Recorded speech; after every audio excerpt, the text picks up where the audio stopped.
The hitch stitch is one of the two textured stitches in this sampler. Here is how it looks knitted in various ways on various gauges. The blue yarn is the bumpiest of the yarn. It's a combination of the ordinary stockinette wrap and every fourth row an offset wrap.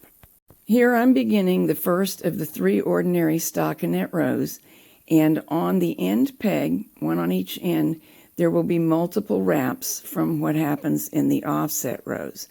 But wrap the entire row in the normal stockinette wrap. I have a whole other video covering that just in case you need help.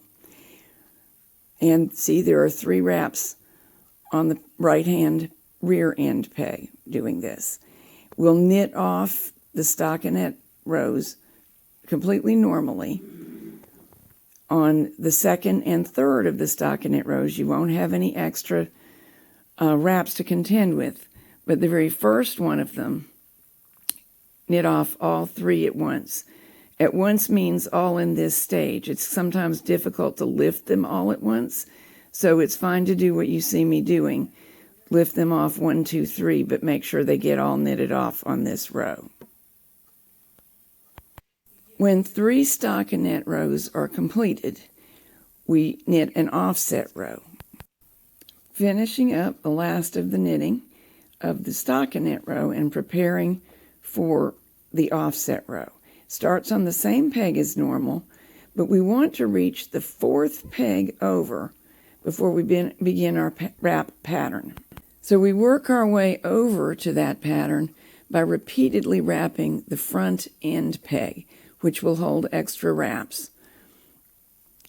Then, having established the pattern, wrap diagonally across until we reach the other end of the loom.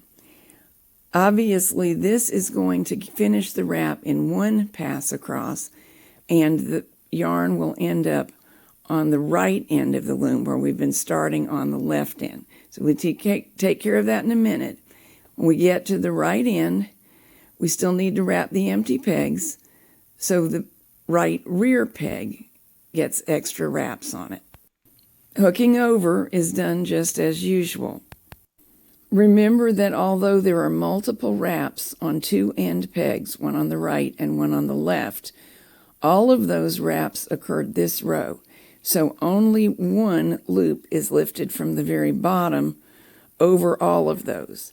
Then on the following row, when we return to stockinette, they will all get knitted off at one time.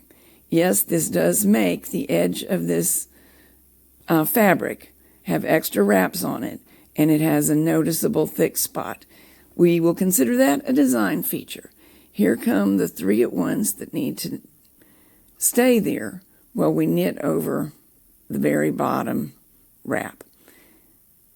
And same thing on the backboard.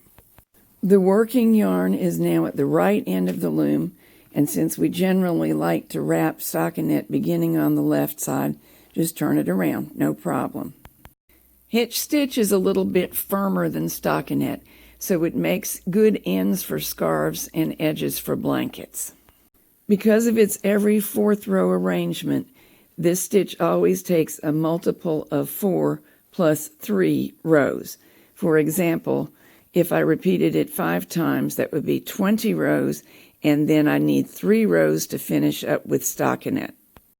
Another way of stating it is to always begin with 3 rows of stockinette and end with 3 rows of stockinette. If you are enjoying double knitting, you may want to visit my Ravelry store where there are quite a number of other double knitting patterns. Here are a few of them.